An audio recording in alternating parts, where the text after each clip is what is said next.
Hello students, welcome to this video lecture. I am Mukesh Kumar Meena, Assistant Professor in English at PNK's Government PG College, Dosa, Rajasthan. This video lecture is for those students of MA Final English who are willing to take paper 5B, that is American Literature, as an optional paper for their MA Final examinations.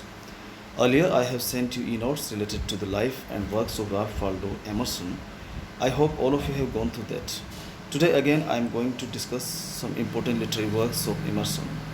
This discussion will help us to know more about different aspects of Emerson's personality, his philosophy and thoughts and writing styles. Now we will discuss his important literary works and writings one by one. The journals. The journals were written from 1820 to 1876 and they contain Emerson's first significant writing. They constitute a full record of Emerson's development and afford an intimate view of his mind. He formed the habit of keeping a journal while at college and continued it systematically for over 50 years. He called his journals his saving bank. From this saving bank, as he called them, he drew material for his lectures, essays, and poems, though often his essays were distilled versions of his lectures. The journals make it clear that though he dwelt constantly with profound ideas and thoughts and was a lover of truth, he was not a philosopher in the sense of one who attempts to establish a systematic body of thought. The journals are always revealing, often helping to illuminate the essays and poems. Nature. Nature is a small prose poem of less than 100 pages without Emerson's name on the title page. It appeared in 1836 and is Emerson's first published book. It appeared a year or so after Carlyle's Sartor Resartus.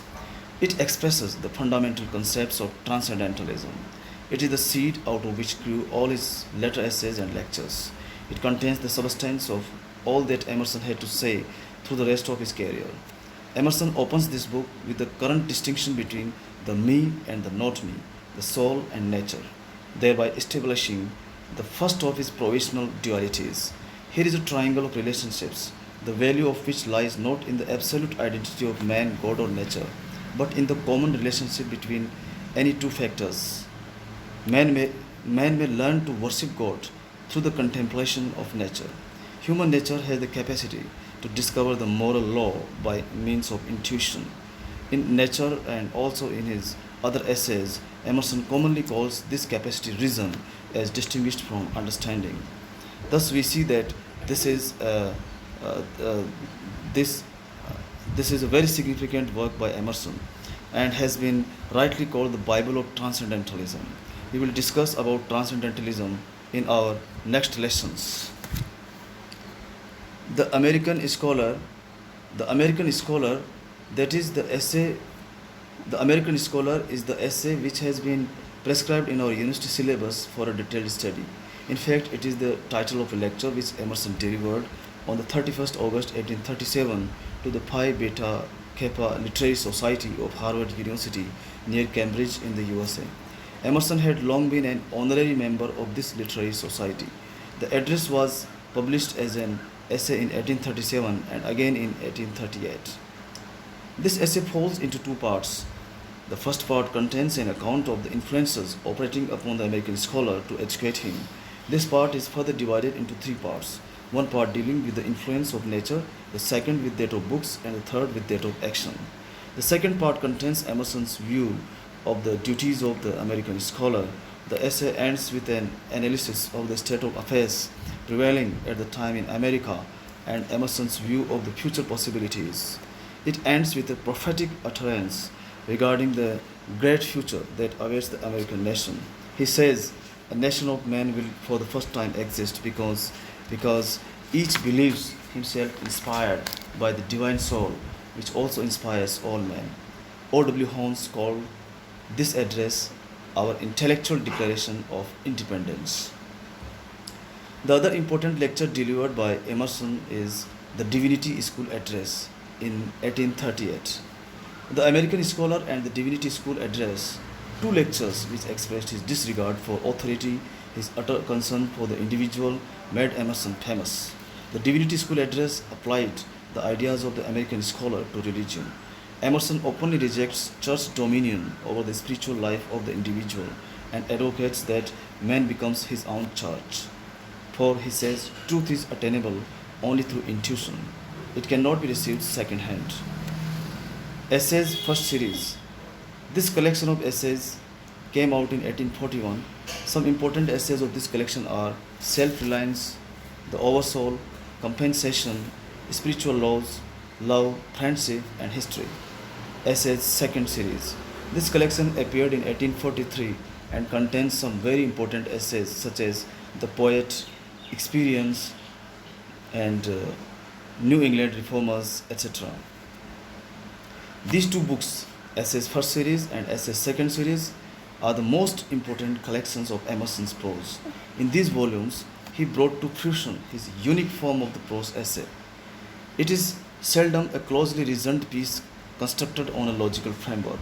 In the most significant essay of the second volume, Emerson described the poet as the man who sees that which others dream of, traverses the whole scale of experience, and is representative of man in virtue of being the largest power to receive and to impart.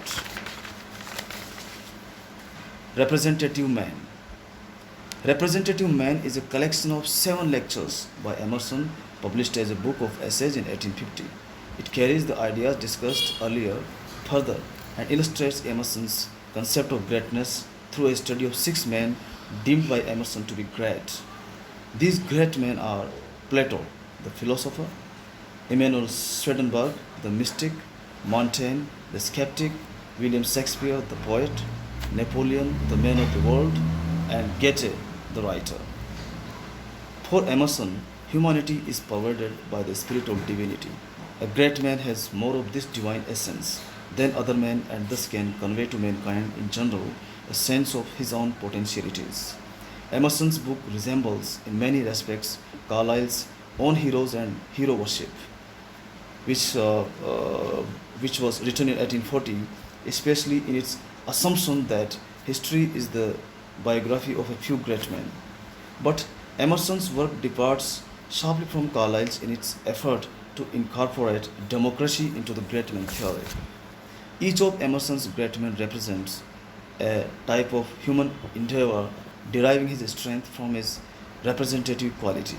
In Emerson's opinion, the greatest man of all was Plato because he was both philosopher and poet.